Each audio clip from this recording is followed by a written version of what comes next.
इसके बाद हम देखेंगे दूसरा संदर्भ सहित व्याख्या।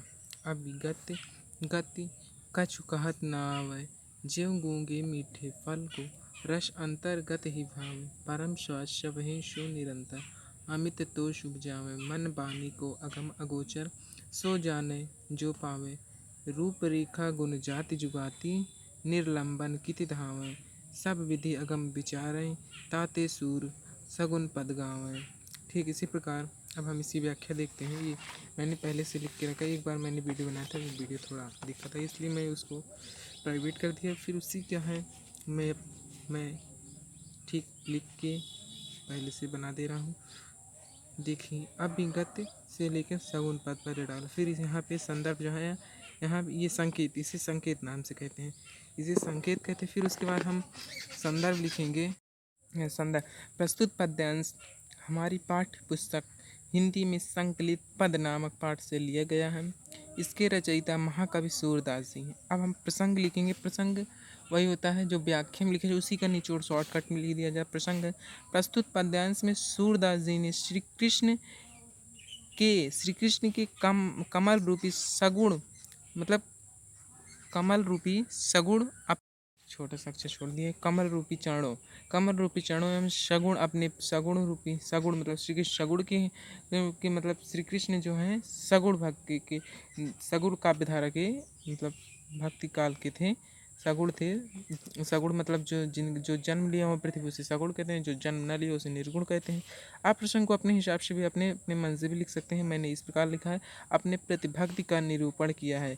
इन्होंने निर्गुण ब्रह्मा की आराधना अत्यंत कठिन और सगुण ब्रह्मा की उपासना अत्यंत सरल बताई है। अब हम व्याख्या लेते हैं। इसमें है, इधर पहले देखते हैं।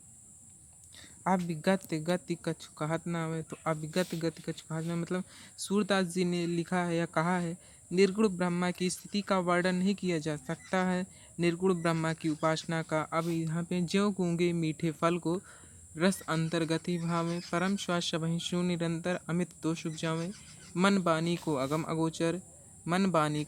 अगोचर, जो जाने जो पावे। रूप रेखा गुण जाति जुगाति, बिन निर्लंबन किति धावे। सब विधि अगम विचारहि, ताते सूर शगुन पद गावें। हम पहले एक बार इसको हम यहाँ से दिखा देते हैं, उसके बाद हम सीधे व्याख्या पर नज़र डालते हैं। अब हम व्याख्या देखेंगे। अब देखिए शुरू से मैं एक बार देख रहा था, सूरदास जी ने लिखा है कि निर्गुण ब्रह्मा की स्थिति का वर्णन नहीं किया जा सकता है। निर्गुण ब्रह्मा की उपासना आनंद का वर्णन कोई व्यक्ति नहीं कर सकता है। जिस गूंगा नहीं, यहाँ पे एक अक्षर छूट गया है, जिस प्रकार होगा, जिस प्रकार यहाँ पे लिख लेते हैं प्रकार। जिस प्रकार गूंगा व्यक्ति मीठे फल का स्वाद है, मीठे फल के रस का स्वाद अपने हृदय में ही अनुभव करता है, ठीक उसी प्रकार वह उसे मौखिक रूप से बोलकर नहीं प्रकट, क्योंकि गूंगा है वो बोल पाएगा नहीं, इसलिए मौखिक रूप से बोलकर नहीं प्रकट कर सकता है। उसी प्रकार निर्गुण ब्रह्मा की भक्ति का आनंद केवल अनुभव किया जा सकता है, उसे मौखिक रूप से बोलकर नहीं प्रकट किया जा सकता है। यद्यपि निर्गुण ब्रह्मा की प्राप्ति से निरंतर हमें आनंद प्राप्त होता है, आनंद और संतोष प्राप्त होता है, और आनंद और संतोष प्राप्त होता है। फिर कहते हैं वो जो निर्गुण ब्रह्मा की उपासक होते हैं को अपने असीम संतोष प्राप्त होता है। फिर उसके बाद हम मन और बाणी मतलब बाणी आवाज़, मन और बाणियों के द्वारा हम उस ईश्वर तक नहीं पहुँच सकते, उस ईश्वर तक नहीं पहुँच, इंद्रियों से परे हो। अगम मतलब जहाँ पहुँचना कठिन हो, अगोचर मतलब जो इंद्रियों से परे हो। तो ठीक यही है, ये अगम अगोचर वाला है। मन बानी को अगम अगोचर, सो जाने जो पावे, मतलब कि जो इंद्रियों से परे हो उसे हम उस ईश्वर तक कहाँ पहुँच सकते हैं। फिर उसके बाद है रूप रेखा गुण जाति जुगाति निर्लंबन की तरह। ना तो ईश्वर का कोई रूप है, ना कोई आकृति, और ना ही उसके गुणों का हमें ज्ञान है। तो हम बिना किसी आधार के, निर्लंबन मतलब बिना किसी आधार के, तो हम बिना किसी आधार के उस तक हम कैसे पहुंच सकते हैं, उसे कैसे प्राप्त कर सकते हैं। इसी प्रकार सूरदास जी ने हर प्रकार से विचार करके श्री कृष्ण के सगुण पदों का ज्ञान किया, निर्गुण ने सगुण पदों का ज्ञान किया। अब हम लिखेंगे काव्यगत सौंदर्य।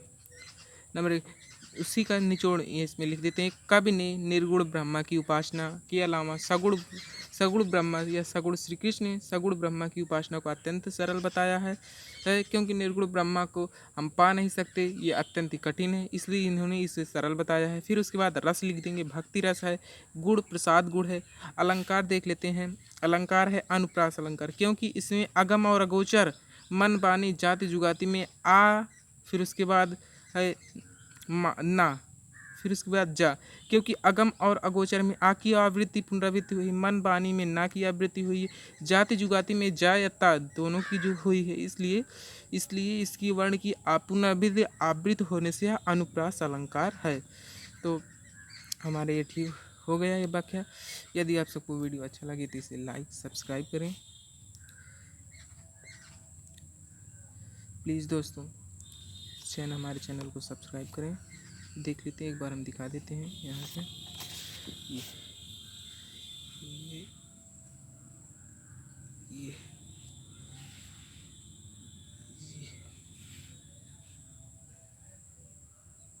ये, ये